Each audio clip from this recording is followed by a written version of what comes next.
Hi there, welcome to our kitchen remodel and expansion. The last project I showed you, we tore out the back wall and we increased the size of their home. We added on to the home to increase the size of their kitchen. This project here, we're utilizing the existing space. We're going to tear down a major wall where the fireplace is at. We're going to utilize some of the closet space so we can make this space wider.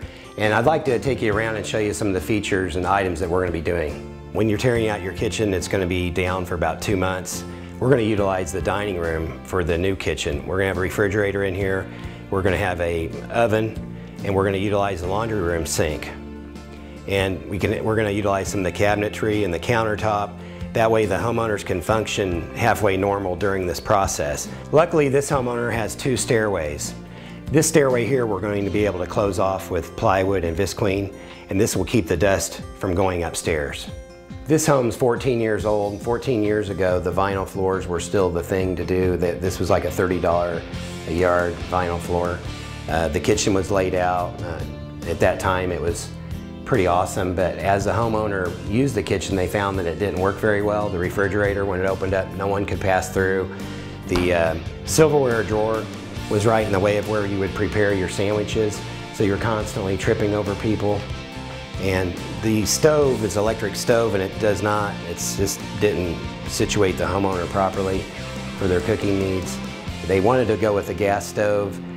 They wanted to put new countertops and new flooring, and the more they looked at it, they realized the kitchen was just a total wreck. With the complexity of this project, the homeowner brought in an architect, Constantine Design Group, with the stove location the stove's going to be going right here behind me, and with that location the pantry was going to need to be moved, and they didn't really know quite how to get to that point. The closets that are over here on the other side, the space wasn't wide enough to put in an island, so we're taking away the coat closet, and then we're going to make a new coat closet in the laundry room.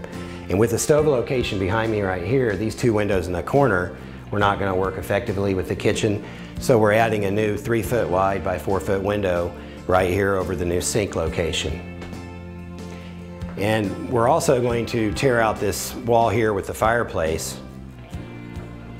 A couple of small problems that are in this wall, there is a furnace down below, and that piping is running up through the wall. We're going to relocate that. Fortunately, this isn't a load-bearing wall.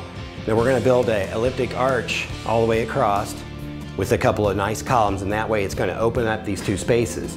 We do have a north elevation with this kitchen, and it's dark in here about 80% of the time. And with this opening up, we're going to be able to let the light, and we're going to be able to let the family room and the kitchen all tie together for large entertaining. We're going to take out this carpet and we're going to install new hardwood, and the hardwood is going to tie all the way into the kitchen. And the stone fireplace, we're going to salvage that from the other side. We're going to recreate a new fireplace opening. We're buying a new fireplace and installing the new fireplace here with the stone facade. And then we're tearing out this window and putting a new window in on the left and the right side of the fireplace to where the windows are smaller, so we can trim it out and woodwork and crown mold. And right over here where we tie into the formal entryway, we're going to put in a wall with a door to close off the upstairs once again to keep the dust from going upstairs. This project we have scheduled to be complete in 8 weeks. We already have the cabinets being produced as we speak. The appliances are ordered.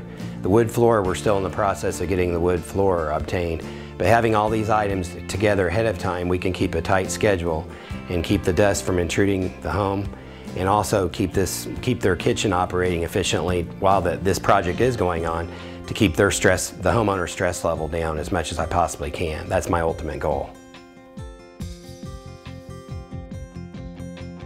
Welcome back to our kitchen remodeling project. I'm standing in the same location where we shot our first video. There used to be a peninsula right here with a cooktop oven. As you can see, the appliances have been all relocated. We used to have the sink that sat over here in the corner. We relocated the sink on over. There were 2 windows in the corner. We closed those in and created a new window over the sink here facing the north. With the new oven location, we needed to close these windows in to create this new oven location. We also relocated the refrigerator. The refrigerator used to sit over here on this side, and there was a closet here with a coat closet and a linen closet for the laundry room. Where this new pantry cabinet is here, there used to be a coat closet. When we started to tear the closet out, we were under the assumption that this wall here was the load-bearing wall from the drawings that the owner had provided. However, the wall that was right here was the load-bearing wall. So we had to put a new wood beam from front to back, and we also tied the beam in perpendicular here to take care of the wall that we had to remove to create this nice wide space so we would have flow around the island, have a 4-foot area completely around the island.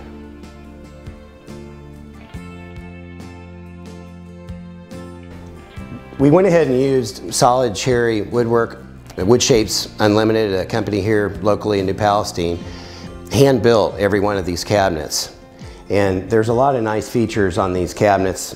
So Brad, my cabinet guy, went ahead and built this pantry where you can pull out the drawers and you can see all your canned goods and your crackers and that type of stuff. And then you can just push it back in and nothing gets hidden in the back because you can pull it out and see everything that you have. We have the soft close drawers where they'll close on their own. We've got a spice rack here. The owners like to cook a lot, where they have all their spices that they can get to and they can see all their spices.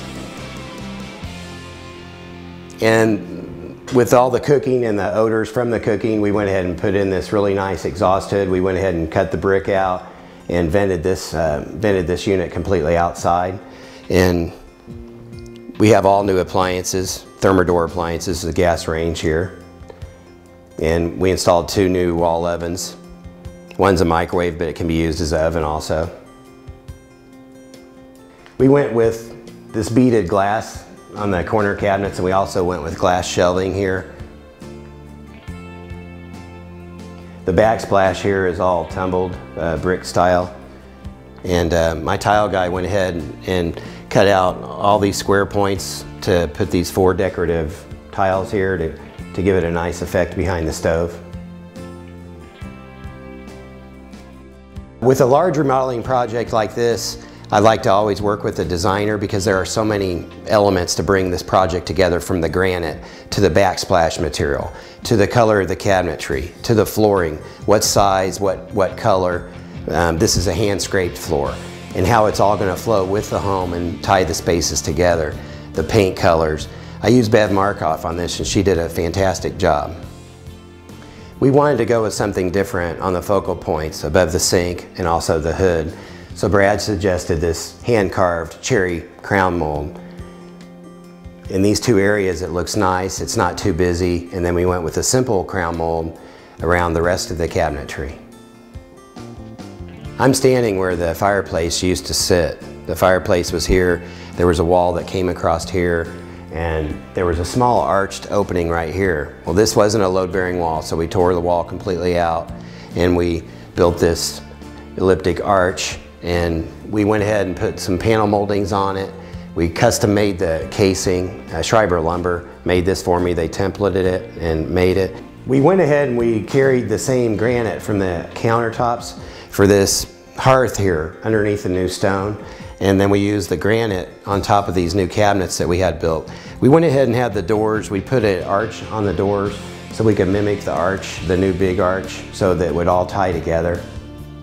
When I first met the owners, they told me that they wanted this space to open up. It was a dark area. There was a fireplace in the middle, and it wasn't open. And I feel like we've achieved their ultimate goals, where now they can entertain, they can have parties, and really take advantage of this spectacular kitchen.